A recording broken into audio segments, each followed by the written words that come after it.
Hello guys, welcome back to our channel. ముందుగా మన ఛానల్ని ఎవరైనా సబ్స్క్రైబ్ చేసుకున్నట్టయితే సబ్స్క్రైబ్ చేసుకోండి. ఈరోజు స్పెషల్ మటన్ బెండకాయ కర్రీ.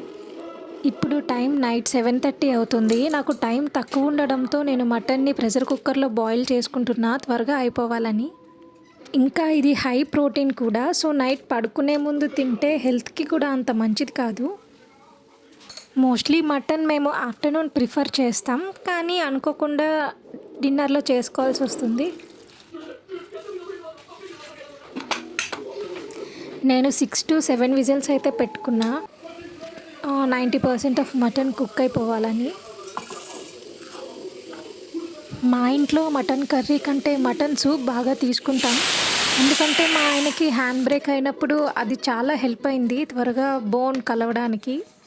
వీక్లీ వన్స్ అయినా మా ఇంట్లో మటన్ సూప్ అయితే ఉంటుంది. ఇంకా హెల్త్కి కూడా చాలా మంచిది. మేము ఎప్పుడైనా బయటకి లంచ్ ఆర్ డిన్నర్కి వెళ్ళినప్పుడు మటన్ అయితే అస్సలు ఆర్డర్ చేయం హైదరాబాద్లో. నాకెందుకో చిన్న భయం, అది మటనా లేకుంటే ఇంకేమన్నానా అని.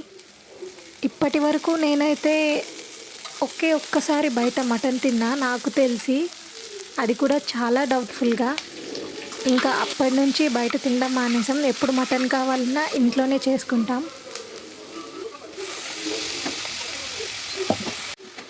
మటన్ మనం ఆల్రెడీ ప్రెషర్ కుక్కర్లో పెట్టేయడం వల్ల ఆల్మోస్ట్ కుక్ అయిపోయి ఉంటుంది. చూసారు కదా, ఇక్కడి నుంచి మనకి పెద్దగా టైం పట్టదు, ఒక హాఫ్ అన్ అవర్లో కంప్లీట్ అయిపోతుంది. లేకుంటే నార్మల్గా మనం కడాయిలోనే మటన్ కుక్ చేయాలి అనుకుంటే నాకైతే మినిమం 1 to 1.5 hours అయితే పడుతుంది. కొంచెం గట్టిగా ఉన్నా సరే మా ఇంట్లో తినరు.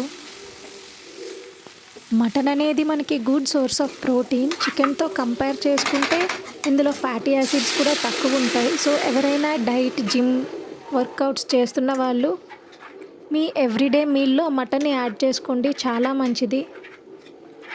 కానీ డిన్నర్లో కాకుండా ఐదర్ బ్రేక్ఫాస్ట్ ఆర్ లంచ్లో ప్రిఫర్ చేయండి. ఎందుకంటే మనం చాలా వరకు డిన్నర్ అయ్యాక బెడ్ ఎక్కేస్తాం కాబట్టి ఫ్యాట్ ఫామ్ అవుతుంది. ఆల్మోస్ట్ డిన్నర్లో మటన్ అవాయిడ్ చేయండి.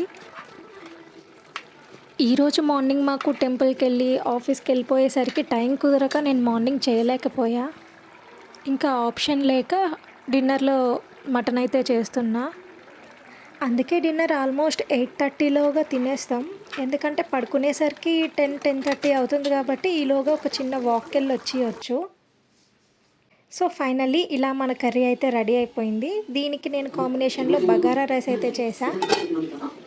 చాలా డేస్ తర్వాత మా హస్బెండ్కి నాకు ఒకే రోజు హాలిడే రావడంతో మంచి మూవీ పెట్టుకొని ఫుడ్ని ఎంజాయ్ చేద్దాం అనుకున్నాను. నేనైతే గబ్బర్ సింగ్ మూవీ పెట్టుకున్నాను.